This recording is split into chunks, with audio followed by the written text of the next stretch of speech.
Hi, my name is Ben Dai, and I'm the director for our latest Overwatch short, Shooting Star.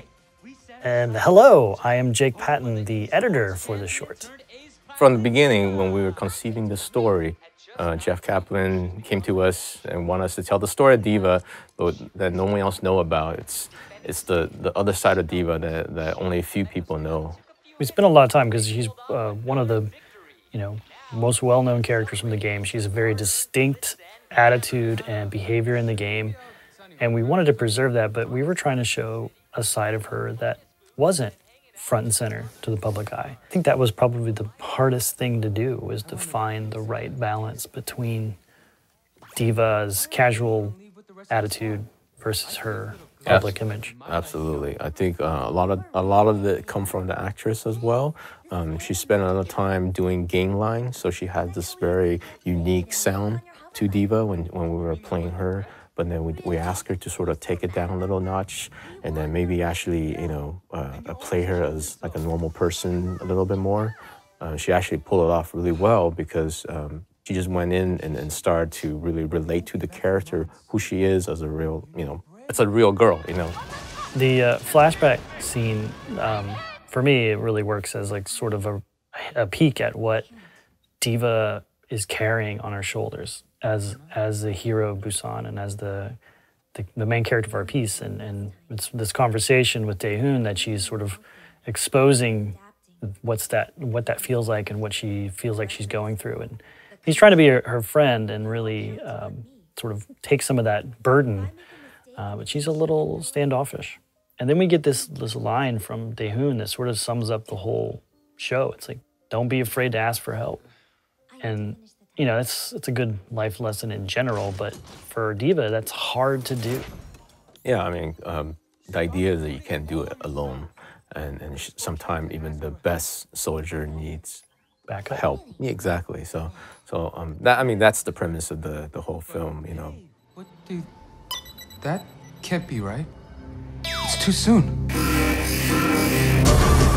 So something that really resonated with me when I was growing up is watching anime and seeing some of those flying missiles streaking across the sky, and I really want to recreate that feeling. And watching some of the movie growing up in the 80s has to do with airplane dogfights and stuff, really inspire some of these aerial combat sequences.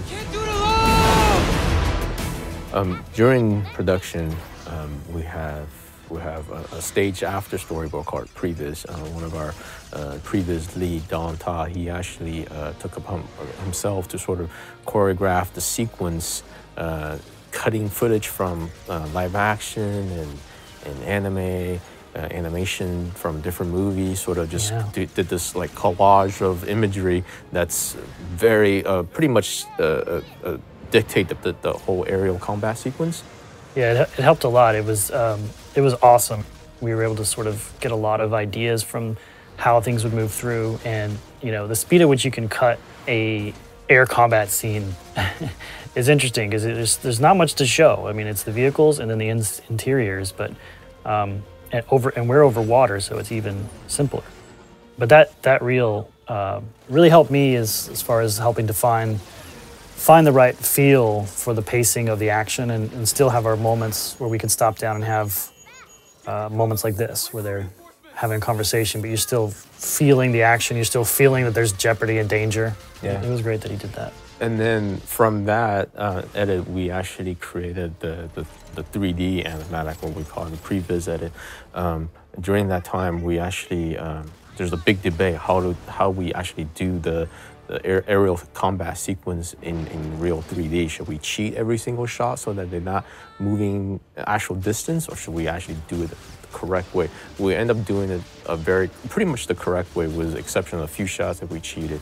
In order to do that, we have to sort of come up with the actual distance from where the Omnic shows up to the Busan city, and then the mecha base, which is situated right in the middle, and how they interact with each other in relationship to the base and the city. And you can see in the sequence that we try to make sure that every single shot when we're flying toward the city, we see the city in the background, and then we situate the base where it's supposed to be, so that you get, even though it's a really simple a location sort of situation, it's very easy for the audience and for us to get lost and forget which side we're facing.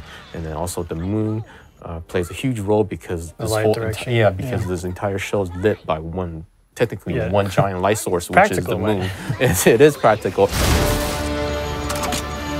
Yeah, so the punch and the pistol moment, when we were storyboarding these sequences, one of the artists came up with these ideas, and it was really fun. And at first I thought it was a little too much, but we kept it in there, and then everyone liked it, and people fall in love with that sequence, so it made it all the way to the end. There's some debate whether, you know, she should use her gun while driving her mech. What's the physicality of it? Is it even possible to stick her hand out? But at the end, I thought we executed pretty nicely.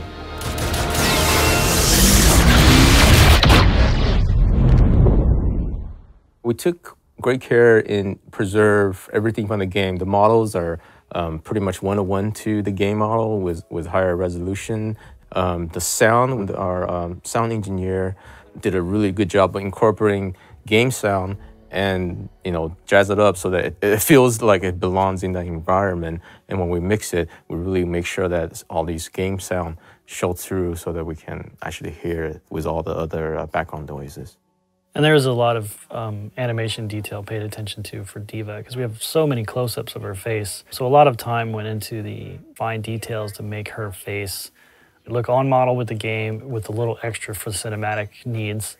And especially scenes at the end where she's on the mech working and we get her long hair. Yeah, absolutely. If you notice, she actually went through different variations of her outfit. You know, when she starts, she had the hat on with her jacket and her suit underneath. And in her flashback sequence, she had her makeup, and so basically she had the normal D.Va look in the game.